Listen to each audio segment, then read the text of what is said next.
নমস্কার বন্ধুরা, মুনমুনের পাঁচফোড়ঙ্গে সকলকেই স্বাগত। আজ আমার পাঁচফোড়ঙ্গে বানানো হবে ছোট থেকে বড় পর্যন্ত সকলের ভীষণ ভীষণ পছন্দের গরমের একটা ফেভারিট রেসিপি আইসক্রিম। আর আজকে আমরা আইসক্রিম বানাবো মাত্র 5 মিনিটে কাঁচা ম্যাঙ্গো বাইট টফি দিয়ে, যেটা খেতে যেমন ভীষণ ভীষণ টেস্টি আর বানানো কিন্তু খুবই সহজ।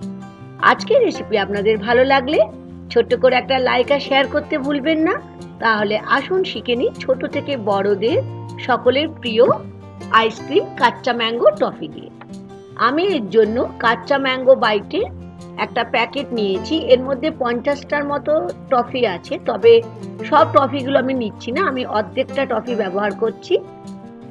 প্রথমে প্যাকেটটা কেটে টফিগুলোকে আমি বের করে নিচ্ছি। আমি এখানে 30 থেকে 40টা মতো টফি ব্যবহার করছি। ঠিক দেখুন, এরকম করে র্যাপার থেকে প্রত্যেকটা টফি আমি এরকম করে বের করে একটা জায়গাতে রাখছি। দেখে মনে হচ্ছে না টফি দিয়ে আইসক্রিম? একদমই ঠিক, খেতে কিন্তু ভীষণ ভীষণ মজাদার একটা আইসক্রিম। এটাকে আমি প্রথমে যেটাকে ক্রাশ করে নিতে হবে, আপনারা ইচ্ছা হলে মিক্সি গ্রাইন্ডারও করতে পারেন, তবে আমি এখানে একটা প্লাস্টিকের প্যাকেট নিয়েছি, জিপলক ব্যাগ, তার মধ্যে যে টফিগুলো বের করেছিলাম প্যাকেট থেকে সেগুলোকে সব ঢেলে নিচ্ছি। খুব ভালো করে মুখটাকে দেখুন, ঠিক এরকম করে আমি বন্ধ করে নিচ্ছি। এরকম করে বন্ধ করে নিয়ে আমি চাকতির যে বেলনা থাকে সেই বেলনা দিয়ে আমি চকলেটগুলোকে ক্রাশ করে নিচ্ছি।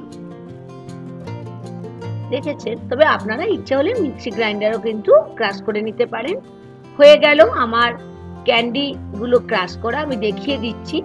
দেখেছেন, খানিকটা গুঁড়ো হয়েছে, খানিকটা গোটা, কোনো অসুবিধা নেই। তাহলে আমরা চলে যাব এর পরের প্রসিডিওরে। আমি চলে গেলাম গ্যাস স্টোভের পাশে। গ্যাস ওভেনটা জ্বালিয়ে একটা চায়ের সসপ্যান বসিয়ে দিলাম, আর এই সসপ্যানের মধ্যে নিয়ে নিচ্ছি বড় কাপে 2 কাপ জল। যদি আপনারা পরিমাণে চকলেটটা বেশি নেন তাহলে জলটাও কিন্তু বেশি নিতে হবে। জলটাকে মিডিয়াম ফ্লেমে বেশ ভালো করে আমি গরম হতে দিলাম। যখন দেখবেন জলটা ফুটছে তখন ওর মধ্যে দিয়ে দেওয়া হচ্ছে বড় চামচে 6 চামচ চিনি। মিষ্টিটা আপনারা হয়তো ভাবছেন যে ক্যান্ডিতে তো মিষ্টি থাকে, হ্যাঁ, কিন্তু ক্যান্ডিটা যেহেতু আমরা করব জলের মধ্যে দিয়ে না, সেই জন্য মিষ্টিটা কমে যাবে, তাই আমি এখানে নিয়ে নিলাম 6 চামচের মতো চিনি। খুব ভালো করে আমি এটাকে মিক্স করে নিলাম। এখন দেখলেন যখন চিনিটা একদম মিক্স হয়ে গেছে, তখন যে ক্রাশ করে রেখেছিলাম কাঁচা ম্যাঙ্গো বাইটটাকে সেইগুলো দিয়ে দিলাম জলের মধ্যে। এখন অনবরত মিডিয়াম ফ্লেমে আমাদের এটাকে নাড়তে হবে। যখন প্রথমে এটা দেখবেন নাড়বেন, তখন দেখবেন এটা কি একটু স্টিকি স্টিকি, মানে চামচের গায়ে কিন্তু এটা লেগে লেগে যাবে। তার জন্য কোনো ভয় পাওয়ার কারণ নেই। এটা দেখবেন আস্তে আস্তে যখনই গলে যাবে তখনই ওই স্টিকি ভাবটা একদম কমে যাবে। দেখেছেন, একদম সম্পূর্ণভাবে গলে গেছে। আমি দেখিয়ে দিচ্ছি। এখন এই অবস্থায় আমি অর্ধেকটা লেবুর জুস দিয়ে দিচ্ছি। এই লেবুর জুসটা দিলে কিন্তু খেতে ভীষণ রকম টেস্টি হবে। খাট্টা আর মিঠা এই দুটোই থাকবে, মানে টক মিষ্টি মেশানো পপসিকল। দেখে মনে হচ্ছে না খুবই ইজি? হ্যাঁ, একদমই ইজি। লেবু রসটা দেওয়ার পরে আমরা গ্যাস স্টোভটাকে বন্ধ করে নিলাম আর একদম এটাকে ঠান্ডা করে নিতে হবে। ঠান্ডা করে ফেরত এলাম। আমি এখানে নিয়েছি কিছু মোল্ড, আইসক্রিম মোল্ড। বাজারে এগুলো যে কোনো ধরনের মোল্ড পাবেন কিনতে, তবে আমি এই ধরনের ব্যবহার করছি। আর যাদের আইসক্রিম মোল্ড থাকবে না তারা কেমন ভাবে বানাবেন সেটাও আমি দেখিয়ে দেব। এখন কি করছি, মোল্ডগুলোকে আমি যে সিরাপটা বানিয়েছিলাম আইসক্রিমের কাঁচা ম্যাঙ্গো বাইট টফি দিয়ে, সেটাকে একটা একটা করে ভর্তি করে নিচ্ছি। বাচ্চাদের কিন্তু ভীষণ ভীষণ এই গরমের একটা ফেভারিট আইসক্রিম বা পপসিকল বলতে পারেন। শুধু বাচ্চা কেন, বড়দেরও ভীষণই পছন্দের একটা রেসিপি। দেখলেন কি সুন্দর ভর্তি করে দিলাম। এখন আমি একটা নিয়েছি সিলভার ফয়েল বা অ্যালুমিনিয়াম ফয়েল। যদি না থাকে তাহলে প্লাস্টিকের যেটা দুধের র্যাপারগুলো হয়, এগুলো ভালো করে ধুয়েও আপনারা ব্যবহার করতে পারেন। ভালো করে কভার করে দিয়ে দেখেছেন ছুরি করে আমি ছোট্ট ছোট্ট করে একটা করে স্লিট করে দিচ্ছি। এটা ঢাকা দিতে হবে, কারণ আমরা তো এটা ফ্রিজে ঢোকাবো, ডিপ ফ্রিজে, তাহলে বরফ যখন এটা আইসটা যেন ওপর থেকে না জমে, সেই জন্য অ্যালুমিনিয়াম ফয়েলটা দিতে হলো। ঢুকিয়ে দিচ্ছি আইসক্রিমের কাঠি। যদি আইসক্রিমের কাঠি না থাকে তাহলে আপনারা চামচও ব্যবহার করতে পারেন।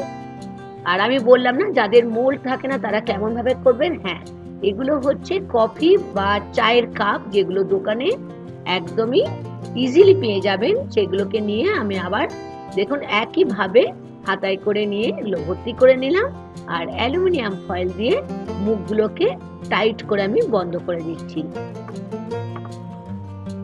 এই রেসিপিটা এতই সহজ আর এতই খেতে টেস্টি, আর বানানো তো মাত্র 5 মিনিটে আপনারা বানিয়ে নিতে পারবেন। 6 থেকে 8 ঘন্টা আমি ডিপ ফ্রিজে রেখেছিলাম, ফেরত এলাম 6 থেকে 8 ঘন্টা পরে। এখন দেখার সময় যে আইসক্রিম বা পপসিকেল কাঁচা ম্যাঙ্গো দিয়ে কেমন হয়েছে। আস্তে আস্তে দেখুন ঠিক এরকম করে যেগুলো অ্যালুমিনিয়াম ফয়েল দিয়ে আটকে রেখেছিলাম এগুলো প্রথমে খুলে দিচ্ছি। এখন হাতের মধ্যে নিয়ে একটুখানি রোল করে নেন, তারপরে দেখুন আমি যেরকম ভাবে করলাম আস্তে করে পপসিকেল মানে কাঠিটা ধরে, আইসক্রিমের কাঠি ধরে বের করে নেন। তৈরি হয়ে গেল আজকের ভীষণই টেস্টি মজাদার কাঁচা ম্যাঙ্গো বাইট টফি থেকে আইসক্রিম বা পপসিকেল। গরমকাল সামনেই আসছে, বাচ্চাদের তো ভীষণ ভীষণ পছন্দ হবে। শুধু বাচ্চা কেন, বড়দেরও খুবই পছন্দ হবে। আর যেগুলো মোল্ডে বানিয়েছিলাম দেখুন ঠিক একই রকম ভাবে বের করে নিচ্ছি।